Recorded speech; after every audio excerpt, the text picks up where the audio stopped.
बच्चों आज हम पढ़ रहे हैं class 10th life process chapter 6 biology. इसको हम इस लाइफ प्रोसेस को हम क्वेश्चन बना के इसको सोल्व करेंगे तो आसान लैंग्वेज समझ में आएगा। एनसीईआरटी बुक से पढ़ा रहे हैं तो थोड़ी लैंग्वेज थोड़ी आसान हो जाए, इसलिए हम इसको क्वेश्चन बना के समझेंगे। First question is what is life process. तो इसकी लाइफ प्रोसेस डेफिनेशन क्या है? लाइफ प्रोसेस का होता है activities, the essential activities for an organism to keep it alive, repair and growth are life process। इसको are known as life process कहते हैं। इसको आप अपने सिंपल लैंग्वेज में कह सकते हैं कि essential activities for an organism to keep it yes for the survival, repair and growth are known as life process. ये लाइफ प्रोसेस होते हैं। What are? Number 1 nutrition. Nutrition किस लिए जरूरी है? एनर्जी प्रोवाइड करने के लिए। ऑर्गेनिज्म को nutrition energy and raw materials provide करता है। रॉ मटेरियल क्या करते हैं? For the growth and repair. Energy required होती है उसको for the physical and chemical activities के लिए। केमिकल एक्टिविटी सेल में होती है जिसके अंदर लगातार केमिकल रिएक्शंस होती है, नए मोलिक्यूल्स ब्रेकडाउन होते हैं, न्यू मोलिक्यूल्स फॉर्मेशन होती है इसके अंदर, और फिजिकल मूवमेंट होता है, एक्सरसाइज वगैरह होती है, तो इसमें एनर्जी नीड होती है फिजिकल मूवमेंट के लिए भी, और सेल्स के साइटोप्लाज्म में जो केमिकल रिएक्शंस होती हैं उसके लिए भी एनर्जी रिक्वायर्ड होती है ऑर्गेनिज्म को। रेस्पिरेशन, जो फूड टेकन किया जाता है उसमें एनर्जी रिलीज करवाता है।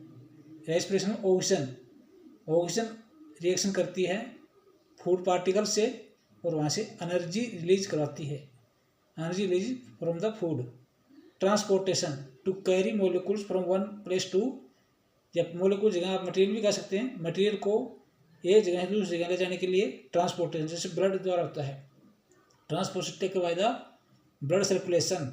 इसमें ऑक्सीजन, ग्लूकोज, अदर मोलिक्यूल्स हैं, one place to another place movement करते हैं। Excretion, removal of waste material. यदि सेल के अंदर वेस्ट मटेरियल अगर रिमूव नहीं हुए तो हार्मफुल हो सकते हैं सेल के लिए, और सेल के लिए हार्मफुल है तो for tissue and whole organism, पूरे ऑर्गेनिज्म के लिए दिस विल बी हार्मफुल यदि इसको रिमूव नहीं किया तो excretion is needed. Movement, need for the detect and respond to the environment change.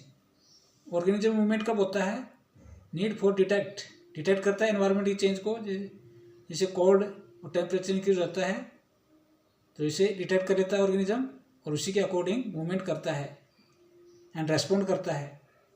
जो रेस्पॉन्स मिलता है उसके अकॉर्डिंग जो मूवमेंट होती है this is respond to the environment change.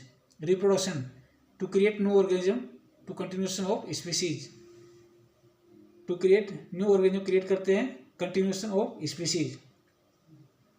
Y is life process needed? Life process are needed for chemical reactions. Cell के अंदर chemical reaction होती हैं। क्या होता है? ब्रेक डाउन होता है मोलिक्यूल्स का, फॉर्मेशन होता है, रिप्लेसिंग होता है, रिमूव होते हैं of molecules. These activities of molecules keep help repair, maintenance, growth of organism and keep state of order in organism. State of order, जैसे सेलुलर स्ट्रक्चर होता है, फिर टिश्यू बनते हैं, फिर ऑर्गन्स बनते हैं, उसको मेंटेन रखता है। ये होते हैं why is life process needed. NCERT book में कोई क्वेश्चन है, why is diffusion insufficient to meet the oxygen requirement? Because the whole surface यानी कि entire surface is not in contact of the air in the multi cellular organism. Diffusion क्यों नहीं होता है? Diffusion sufficient in only single cell organism. In the single cell organism the entire यानी whole surface of the cell is in the contact of the environment, so the oxygen molecules can enter in the cell and carbon dioxide can go outside.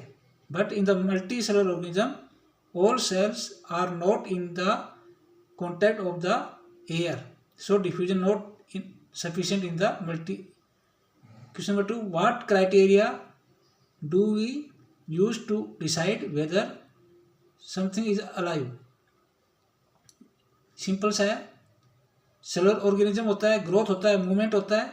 Growth और movement हम physically देख सकते हैं। Cellular structure होता है, ये criteria होते हैं।